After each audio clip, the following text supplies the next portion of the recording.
Kita akan masuk ke materi testing, debugging, dan menggunakan support libraries di Android. Kita mulai dengan membahas tentang penggunaan Android Studio untuk melakukan debugging. Debugging adalah menemukan dan memperbaiki bug di dalam kode Java ataupun XML kita. Materi yang kita bahas antara lain, kita harus memahami kalau semua kode yang dituliskan oleh programmer, pemula ataupun sudah mahir pasti memiliki bug. Kita akan belajar tentang log pada Android Studio, debugger dengan Android Studio, menggunakan breakpoints di Android Studio, mengelola dan memonitoring variabel, serta bagaimana kita bisa menelusuri kode yang sudah kita tulis. Bug bisa menyebabkan suatu kesalahan atau hasil yang tidak diinginkan.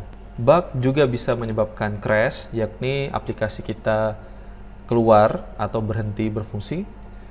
Kemudian exceptions, ada suatu kejadian yang tidak diinginkan terjadi selama user menggunakan aplikasi kita.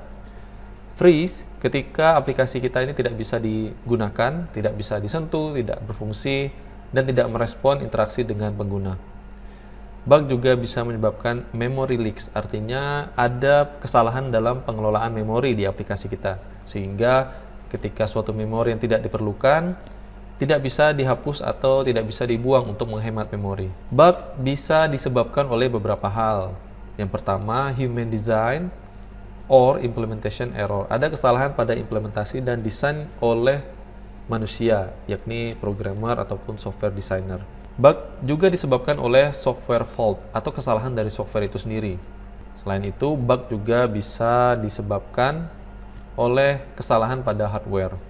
Tindakan kita untuk menemukan dan memperbaiki error itu disebut dengan istilah debugging.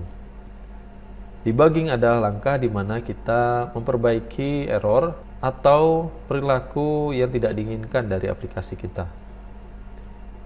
Debugging bisa dilakukan dalam dua komponen, yakni dengan unit test untuk membantu mengenali bug dan user test untuk membantu mengenali bug yang terlibat dalam mekanisme interaksi dengan pengguna.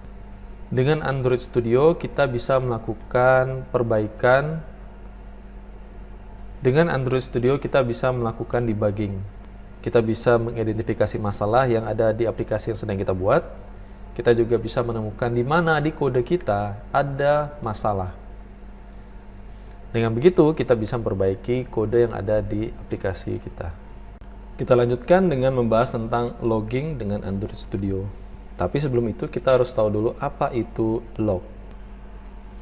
Log adalah suatu file yang biasanya digunakan untuk menyimpan informasi tentang kejadian dari suatu aplikasi ataupun sistem operasi. Aktivitas logging artinya kita menggunakan log untuk menampilkan informasi-informasi tentang kejadian yang terjadi di dalam aplikasi kita selama kita membuatnya. Ini adalah contoh pesan log yang dituliskan ke dalam main activity di dalam method onCreate. Langkah pertama, kita buat sebuah string konstanta yang menyimpan nama kelas dari main activity. Saya menggunakan getSimpleName untuk mendapatkan nama kelas dari main activity. Nama kelasnya ya main activity. Kemudian saya menuliskan kode log d dengan parameter tag string tadi dan pesan log yang ingin saya tampilkan. Ini adalah pesan log pertama saya. Pesan ini akan tampil di dalam logcat. Posisi panel logcat ada di bawah. Kita harus melakukan debug atau menjalankan aplikasinya dulu. Kalian bisa menjalankan aplikasinya ataupun mendebug aplikasinya. Nanti kalau sudah, buka panel logcat, kemudian pastikan tampilkan panel verbose di pilihan verbose untuk menampilkan semua tipe logcat. Kalian bisa melakukan scroll untuk menemukan mana logcat kalian, atau kalian bisa saja langsung melakukan filtering atau search pesannya. Misalnya ini adalah pesan log pertama saya. Hasilnya langsung tampil di sini. Logcat kita tampil dengan tipe log D, nama kelas, dan isi pesan dari logcat. Suatu pesan log bisa terbagi jadi 5 level atau 5 tipe. Yang pertama, verbose, yakni semua log yang menyimpan informasi-informasi tipenya general gitu. Kemudian level debug, yakni log yang digunakan untuk proses debug, untuk mengelola nilai variabel, untuk catatan-catatan di dalam proses debugging. Kemudian level info, yakni pesan log yang menyimpan status-status informasi seperti di sini di contohnya koneksi database. Lalu level warning untuk menampilkan informasi perilaku aplikasi yang tidak diinginkan atau masalah-masalah yang tidak fatal. Lalu level error, yakni kondisi-kondisi di dalam aplikasi yang dianggap serius, kejadian-kejadian yang tidak diinginkan juga, dan informasi ketika aplikasi menjadi crash. Berikutnya kita bahas tentang bagaimana caranya kita bisa melakukan debugging dengan aplikasi Android Studio. Dengan aplikasi Android Studio kita bisa menjalankan aplikasi dalam mode debug, kemudian kita bisa mengatur dan mengkonfigurasi beberapa breakpoint. Kita bisa menghentikan sementara eksekusi di suatu breakpoint. Kita bisa menelusuri frame tumpukan frame eksekusi dan nilai-nilai dari variabel. Kita juga bisa mengubah nilai variabel selama proses debugging. Kita juga bisa menelusuri kode-kode baris per baris. Kita bisa melakukan pause atau melanjutkan kembali running atau proses berjalannya suatu program. Untuk memberikan breakpoint pada suatu baris kode di Android kita, misalnya di mainActivity.java, arahkan kursor ke posisi kanan dari nomor baris. Misalnya di sini baris ke-25, klik satu kali, nanti akan ada lingkaran merah yang menunjukkan kalau baris ini adalah breakpoint. Jika ingin menghapus breakpointnya, tinggal klik saja satu kali lagi. Misalnya di sini saya memberikan breakpoint dalam perintah log D untuk menampilkan log.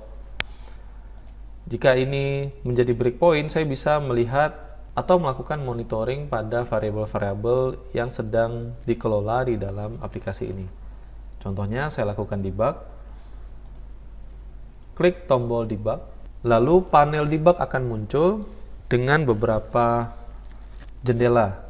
Ada jendela frame dan variable yang menampilkan keadaan dari variabel-variabel yang sedang dikelola oleh aplikasi.